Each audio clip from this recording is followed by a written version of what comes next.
Hi, I'm Andy LeGrand, and it's Easter Sunday, March 30th, 2024, and you're listening to the very first podcast of Acoustic Walk. It's my hope that this podcast, though short in duration, creates an enjoyable listening experience while offering a time for self-reflection. Since we're all new to Acoustic Walk, I'll share a couple of things.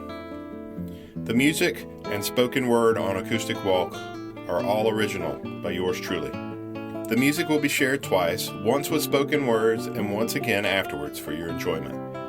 And this music and all music on Acoustic Walk is available for download in sheet music format, standard notation, and tab. So please check out Acoustic Walk's Patreon page, which is at patreon.com/Acoustic Walk, and that's one word. I'm certain there's a link floating around in the podcast descriptions or on my social media pages. It is my goal to release an episode with new music every 2 weeks, and your support will be greatly appreciated. Thank you for that and for listening. Acoustic Walk is simply my thoughts put to music, and sometimes with a wish and a prayer. I've never been much for the destination, but rather the journey and the hopes and dreams along the way. We all come to the crossroads in life, and do so every day.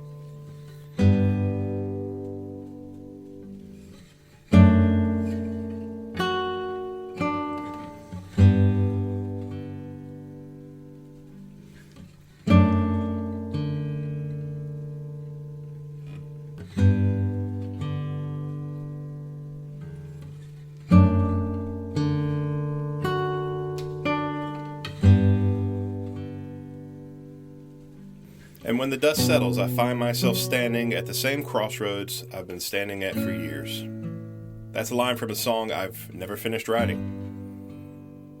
How closely that fact and those lyrics are related. On a recent hike up House Mountain in Corryton, Tennessee, I found myself singing that line over and over again, perhaps in an attempt to break into something new. I sing along the steep trail with Crossroads on my mind. I thought about times in my life. Many times have I been at a crossing that seemed familiar to one I had thought I'd previously passed. That doesn't make a lot of sense to me because there's so much diversity and experience along each path in time. So what does that familiarity mean to me? Am I returning to the same intersection, or am I carrying things with me to a different junction? Am I carrying things that might make a crossroads feel or seem similar? Things like thoughts and emotions that comfort me, or physical and mental thorns, or unresolved emotional constructs, my baggage. About halfway up House Mountain on this mile-long trail, I came to a switchback at an intersection. The crossroads was busy due to a stray dog laying beside the trail, and some hikers were feeding the dog. Everyone was concerned. As I watched, it became clear to me that the dog did not want to leave. He did not want to move from this junction of paths. He was happily accepting food and attention, but when called to walk beside a hiker or when someone reached to lead him, he would recoil to a safe distance, away from capture. I looked around. Large rocks were nearby and might provide shelter. It was clear the dog was receiving food and likely for many hikers. There was a small spring that could provide water just ahead on the trail. This dog had his basic needs met, and we, the hikers who passed by, wanted the dog to be in a better place. The dog felt safe and comfortable, and though he received attention and food from the hikers with clear joy, he did not want to move along with them, or he was afraid to move from this location. I hiked on. Not too far up the popular trail, I came to another group of hikers surrounding a woman who had fallen. She was in pain and had several abrasions on the side of her leg. The injured woman had been hiking with 3 companions who'd gathered beside her, cleaning her wounds and encouraging her to stand and move forward to descend the trail. I heard the woman state that she wanted to rest, and though her party insisted that she stand and walk, she declined and sat looking at her injury. She was sitting at the base of what I sometimes call cutoffs or shortcuts, a much steeper path hikers use to cut time off the passage of switchbacks and trails the park has provided. It was clear to me that she had descended via this shortcut and had fallen due to the steep and rocky terrain.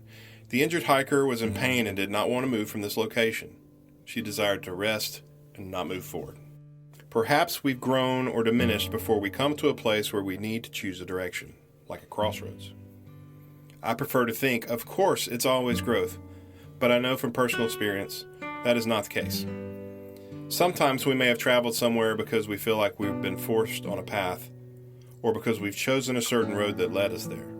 And growth to some might feel like we need not be in the same place, or the same intersection. But to others, growth may feel like we shouldn't move, that things are solid, or become more stable, or at least what we think stable means. Perhaps it's a combination, like the feeling of being forced and choosing a direction, or holding on to hope and running in fear.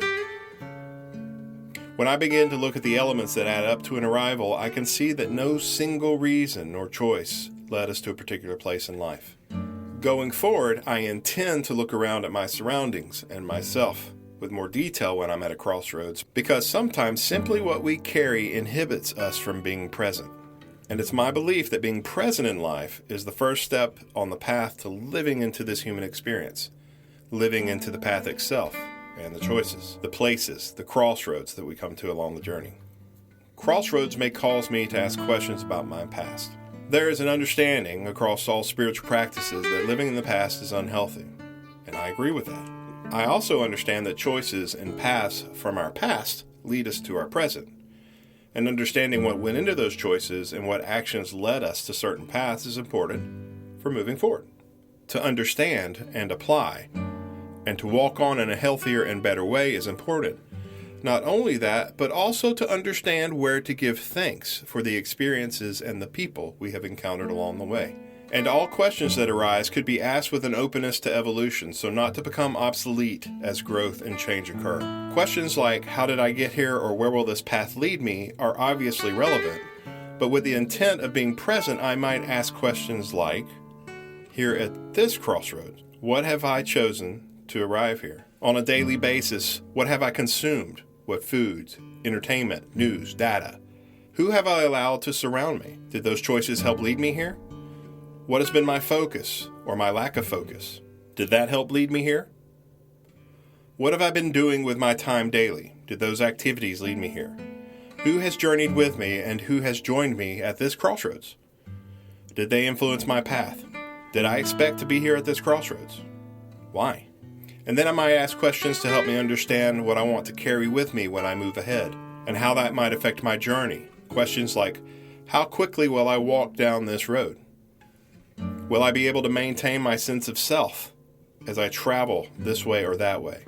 Should I cross this path alone or with a companion? How many daily tasks and choices contribute to making me a better person tomorrow, so that I may offer something more to myself and others at the next intersection, or at my return to this one, or to those who journey with me? And regarding those I meet along the way, or those who journey with me, should I encourage them to move ahead like the stray dog on the trail? Or do I need to let them be, perhaps, so they can rest like the injured hiker? So many questions and all relevant, and none should inhibit us from making a choice, even if it is to wait. And with that I have a wish.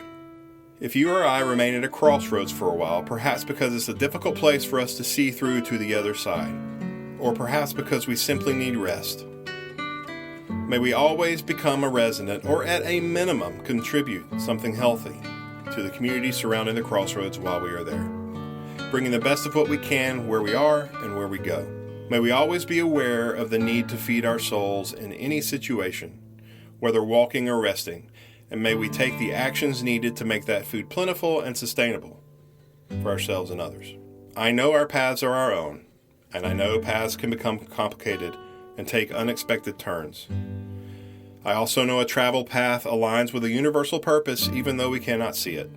A path with many choices has so many crossroads. So maybe one day, when the dust settles and I find myself standing at the same crossroads I've been at for years, I'll finish this song. Thank you for listening.